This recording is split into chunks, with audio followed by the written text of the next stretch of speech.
I didn't realize it that night, but if I had ignored my instincts for even a few more minutes, I don't think I'd be here telling this story. This happened back in 2017 when I was living in St. Petersburg, Florida. I've always been a homebody.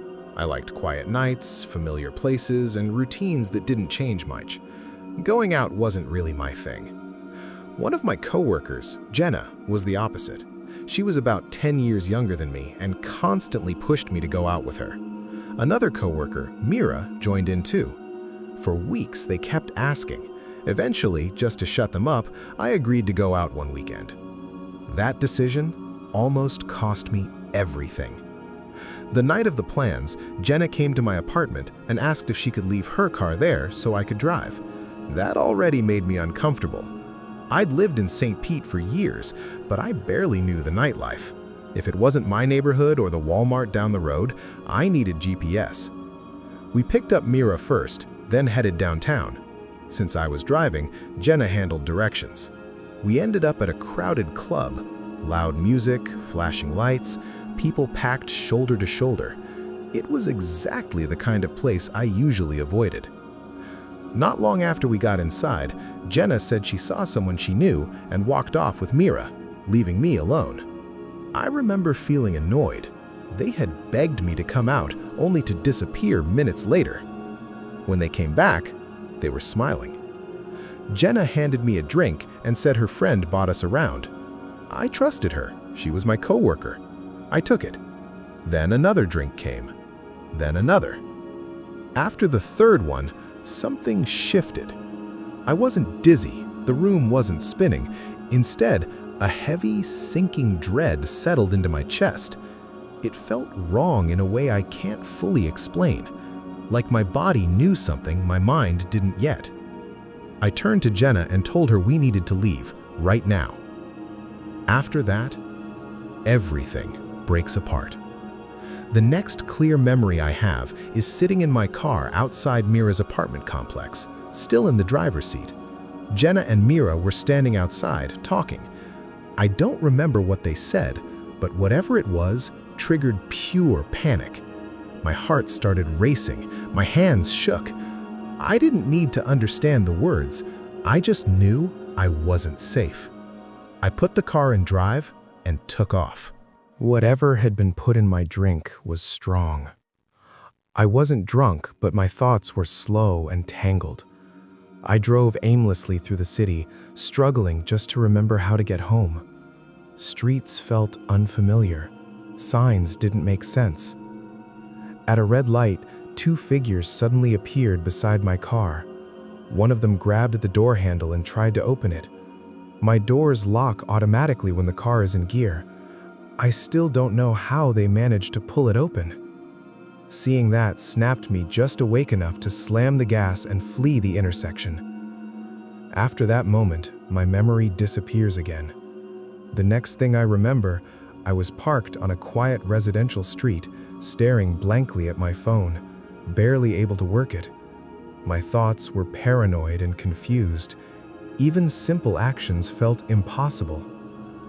I convinced myself I was safe for the moment and reclined the seat. I passed out. I woke up just before sunrise, the drug finally wearing off. I managed to use my phone, turned on GPS, and drove straight home. I collapsed into bed without even changing clothes. Later that morning, I woke up to dozens of missed calls, most from Jenna. When I finally answered, she demanded to know where I went. I told her the truth. I said her friend had drugged me, and I wasn't sticking around to find out what was going to happen next. There was a pause. Then she said something that still makes my stomach drop. She casually admitted the drinks weren't meant for me. That single sentence confirmed everything. Before she came to pick up her car, another memory hit me. Those men pulling at my door. I went outside to check my car. The plastic casing around my driver's door handle was completely gone.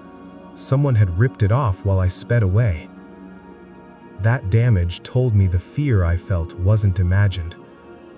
I never spoke to Jenna. again. If there's one reason I'm still alive, it's because I trusted my instincts the moment something felt wrong. Everyone in my town says the dunes are safe. During the day they are. Families walk their dogs there, kids run around. People don't think twice about it. At night, that's a different story. I was a teenager at the time and part of a local scout group. We met every Thursday evening. This happened a few weeks after school started again, when the town got quieter and the nights started getting darker earlier. That night, the scouts followed a tradition, hiking to the tallest dune to welcome new members. The older teens stayed behind briefly, then followed later. By the time we reached the dunes, it was nearly pitch black, no torches, just moonlight and shadows. 4 of us pushed ahead, cutting through the dunes to catch up. We slipped, scraped our legs, and laughed it off, until one of my friends suddenly told us to stop talking. He thought he heard movement in the bushes. We brushed it off as the wind, even though the air was completely still. Later, we met 2 others waiting on a ridge. The moment we reached them, something felt wrong. One of them, a guy who never scared easily, looked panicked. The girl beside him was visibly shaking. They asked if we'd been alone earlier. Then they told us what they saw. A man dressed entirely in black, hood up, moving slowly around a clearing below us, avoiding the light, avoiding being seen. They said when they waved to us earlier, the man hadn't been there, but the moment we left the ridge, he appeared exactly where we'd been standing, watching in our direction. That's when it clicked. We hadn't imagined the sounds. We were being followed. As we started heading back, a younger scout suddenly screamed. I turned and saw him. The same man stood on a ridge above us, completely still. Someone shouted that he had a knife. We didn't wait to confirm it. We ran.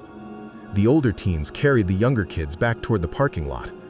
I never saw the man's face, and I don't want to. Nothing happened after that, but none of us ever walked through those dunes the same way again. I was 22 years old and working nights at a small bar just a few blocks from my apartment. After late shifts, I usually walked home. It was close, familiar, and something I'd done dozens of times without fear. That changed because of one regular. His name was Jared. I only knew that because of his credit card. He always came in alone, sat at the bar, and watched me work. He asked personal questions and lingered longer than necessary. I kept my answers short and professional. One night, he asked me out. I said no. His mood shifted instantly. He paid, didn't tip, and left. Later that night, after my shift ended, I heard my name. He was standing outside. He apologized and asked for my social media. When I said I didn't have any, he smiled and told me he'd seen me on Instagram before. That's when fear really kicked in. I told him to leave me alone and walked away. He followed, matching my pace, slowing when I slowed. When I reached my building, I crossed the street and confronted him. I lied and said my boyfriend lived with me. As I unlocked the door, I heard footsteps running behind me. He rushed the entrance. I barely made it inside. He chased me up the stairs and slammed into my apartment door with his full weight. If my neighbor hadn't opened his door and yelled, I don't know what would have happened. Police were called. Cameras confirmed everything. Charges were filed. Nothing like that ever happened again. But I never walked home alone at night after that.